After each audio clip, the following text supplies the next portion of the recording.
I'm Susan. Welcome to Tea and Games. The tea today is roasted chestnut black from Tea Runners. Oh, fogged my glasses there a bit. Good stuff. I got it in a tea box last year and we liked it. Now, mind you, I have not actually ever eaten roasted chestnuts. So I can't tell you if this actually tastes like roasted chestnuts, but obviously since I got more this year for the Christmas season, I do like the flavor. I'm wearing my tea turtle shirt that says Stegnog, but I do not have Stegnog in my glass. Maybe some Stegnog tonight. This is going to be short compared to some of my other videos because we just have not been playing a lot of games because we've just kind of gotten run over by that whole Christmas holiday thing. And I have not found the polyomino cookie cutter or my gingerbread cookie cutters. They vanished into the new kitchen, which just does not, I can't, I put everything away. I know where everything is until I reach for something and I can't find it. So yeah, I'm not entirely sure if you're going to have gingerbread men or gingerbread polyominoes, though I do have other Christmas things I can bake.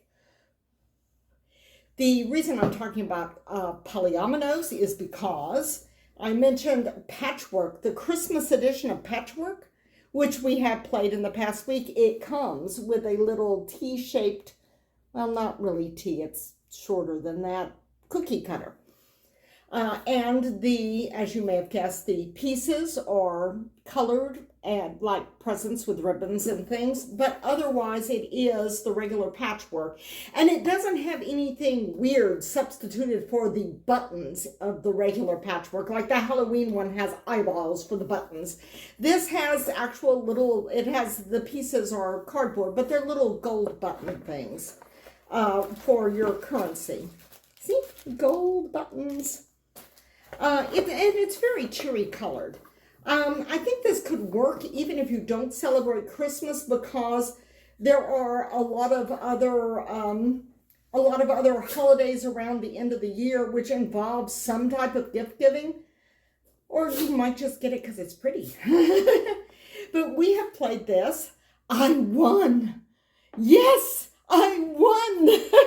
I am just notoriously bad at patchwork, or maybe it's not that I'm really bad at it as it is that my husband Robert is very good at it.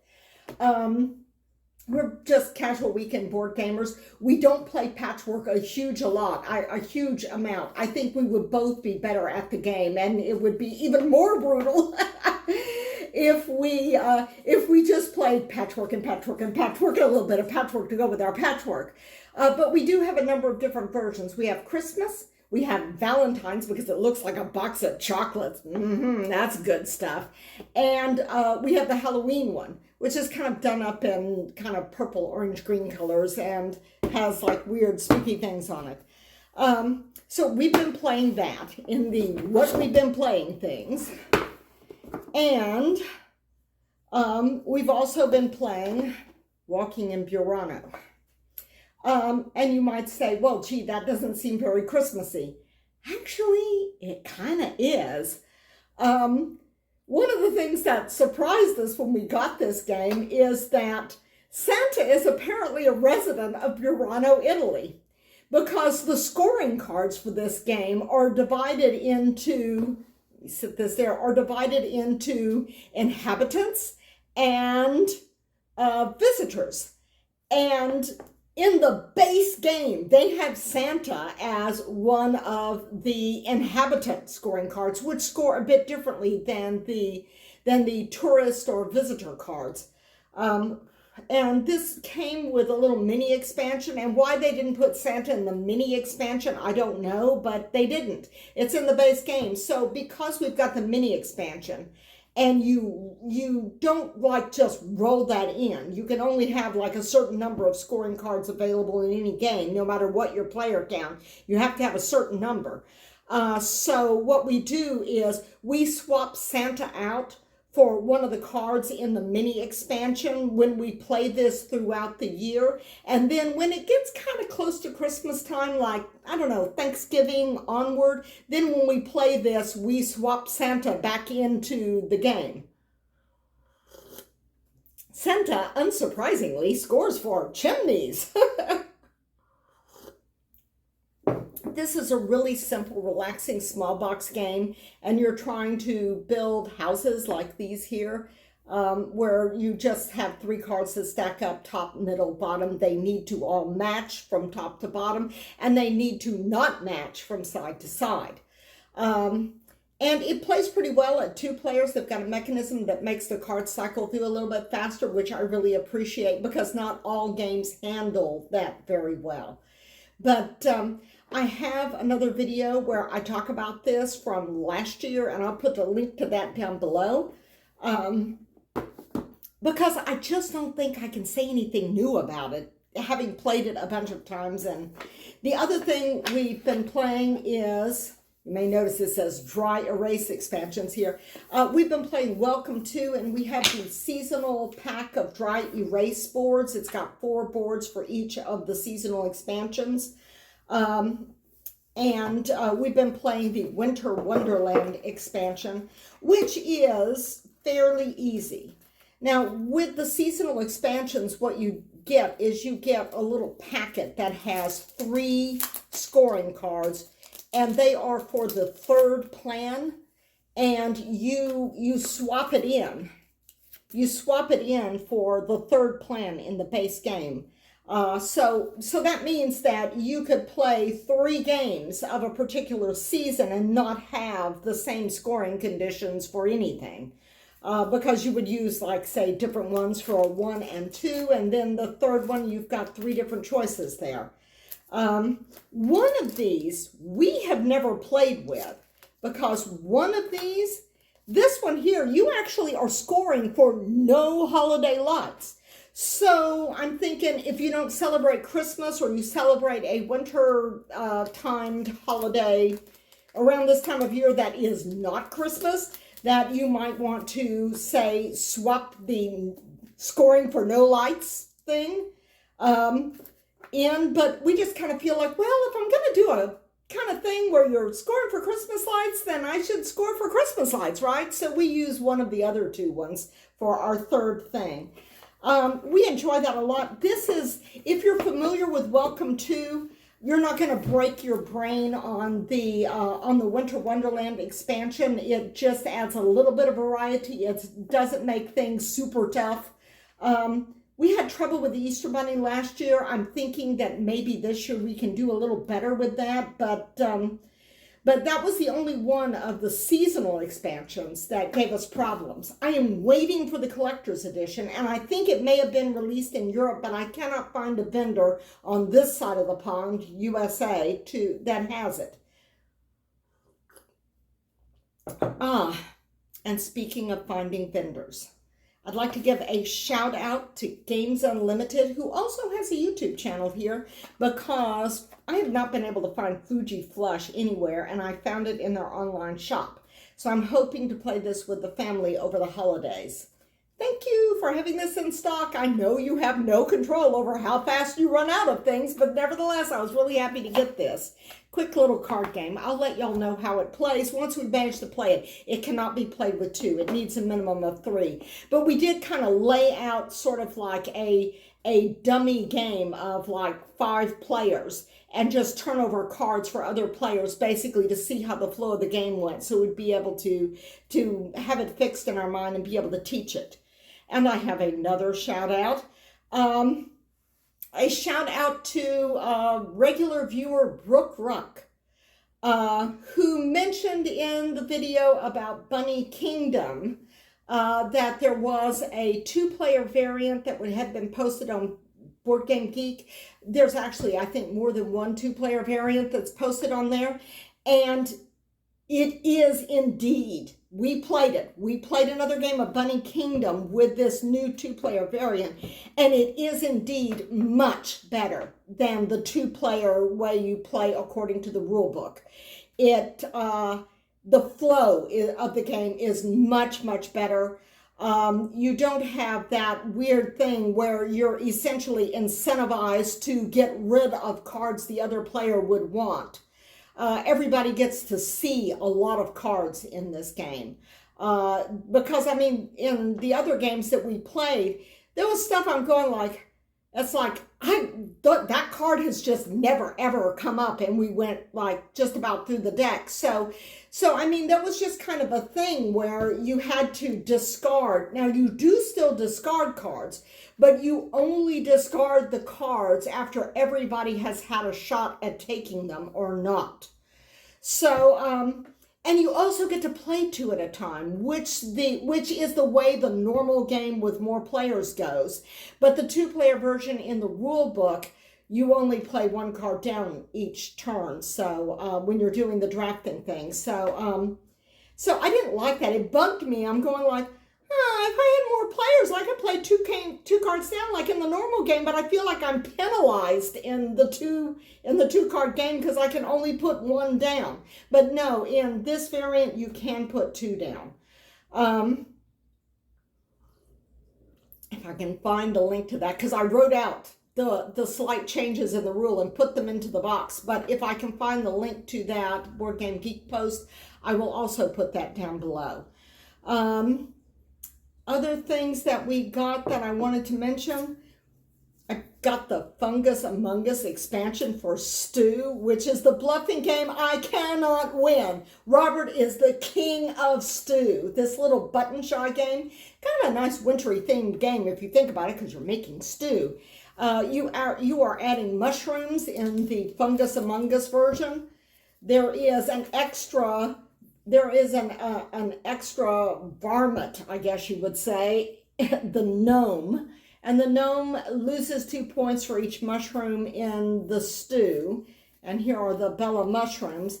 But you also have, besides having 4 mushrooms you can put in, there is also a mutant card, which can be put into the stew or fed to one of the varmints or whatever. The mutant is worth points equal to the total number of unique ingredients. So if you leave that in there, you can get stuff.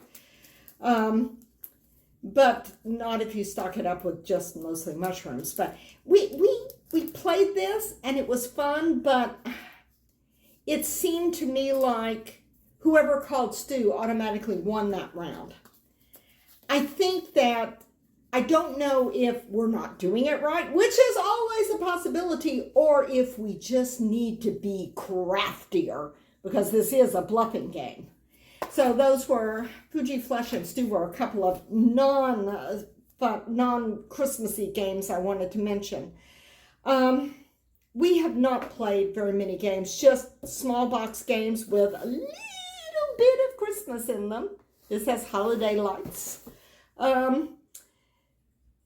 Because it's just been busy.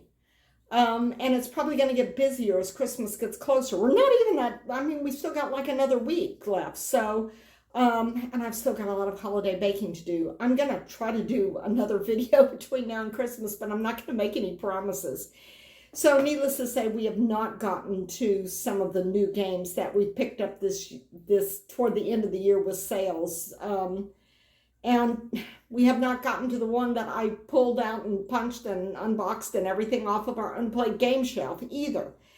And I'm not sure we are going to get to those games. The couple of new ones that we've gotten that we haven't played, anything off the unplayed game shelf, because looking at my list of games, because I started, keeping track of stuff in Board Game Stats, BG Stats, good app. New Year's resolution for you, start using the BG Stats app. And it does integrate with Board Game Geek, so it's not like you're doing a completely separate thing. Though I'm not on Board Game Geek, so I can't really speak to how that works. But looking at it, I realized that there were a few games that we really, really like that we haven't played at all this year. Because I'm logging my games in there and we have not, and I'm going like, really? We haven't played that in a year? And that doesn't seem right, but since I am faithfully logging the games as we play them with the little phone with my little app right there next to me when we play games. So what I'd like to get played between now and the end of the year is Above and Below, because we love that game. The Captain is Dead, because we are still trying to win it. And also because it's a lot of fun. Thematically, we get a big kick out of this game, even though it eats our lunch every time. We might do better with 3 players than with 2. I don't know. We've never played it with anybody else. I also want to get another play of Robinson Crusoe in, because we really enjoyed that. And I don't care if I win or lose, though we did win our first game. But I just want to play it again because I enjoyed it so much. And we haven't played the 15th anniversary edition of Ticket to Ride Europe, which that's another one along with Above and Below that really surprisingly is going like, wow, I really thought we'd played that this year, but we haven't. And that is my favorite version of Ticket to Ride. So actually, I'm not sure if we played any Ticket to Ride this year. So I'm hoping to get in a game of those 4 games between now and the first of the year. And if I play any other new games or games off the Unplayed Game Shelf, that will just be bonus. Because that's the problem that I ran into like a year or so ago when I first started doing these videos, is it's like, if you do that push to clear off the Unplayed Game Shelf, then there's a lot of games that you really like that you're not going to play. And also, if you keep buying new games, there's a lot of games that you really like that are not going to get played if you're keeping up with playing the new games. And in order for the new games not to end up as Unplayed Game Shelf games, they need to be played as they come in. So it's like we play new games and then and then we don't play the old favorites because we're keeping up with the new games. And we've still got some, not a whole lot, but some on our Unplayed Game Shelf. And here at the end of the year with sales, we're getting more. And so we're trying to get those off the shelf. And that Unplayed Game Shelf is like, and that every game I play off of there means that's a play of something else that I already know and love that doesn't get played. So yeah, we're going to have to work on balance next year. Also, next year, we're really going to have to work on expansions because, like I said, I put all of my games into Board Game Stats because my collection is not ginormous. I'm not a board game professional. I do not collect games. I want to play them. So, I mean, we have over 100, but not over 200. Not even over 150, I don't think. It's between like 100, 150, something like that. And a whole bunch of those are button shy games. So it's like, it's not like we're filling up a room with them. But yeah, we need to work on getting, I put all the expansions in too. And so I'm looking at it and I've got like umpteen more times, like an order of magnitude or 2 more unplayed expansions than unplayed games. So that's something we need to work on, but not between now and the end of the year. The only game I'm hoping to play with family over the holidays is Fuji Flush, because people are always going like, oh, I'm going to get this, I'm going to play it with the family. A bunch of us are getting together for Christmas, and it seems like, and I know this is true for some other people too, it's like you make these plans, it's like I'm going to play these games with family over Christmas, and you do get together with family, but you don't end up playing the games. But this is the only one I'm slotting to play with family over the holidays. And we're going to probably get some more plays in of the holiday themed games and try to get some of those fave games that we haven't played. But it's going to be kind of a relaxed time. We've now got the presents bought. So things are starting to wind down. And if I can find all my baking utensils, I'll start ramping up that holiday baking. It's been good talking to you. I want to know what are the games that you really want to get played between now and the end of the new year? And what are the games that you're thinking, I want to play this with family or friends or whoever you get together with over the holidays? And I know that Christmas is not the only holiday, but again, getting together with people.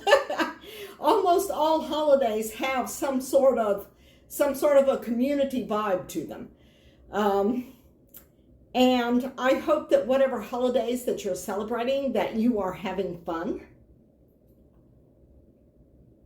And I will try to see you again between now and the new year. I definitely need to crunch some numbers about games played and games not played this year. I'll see you next time, round the table. Bye.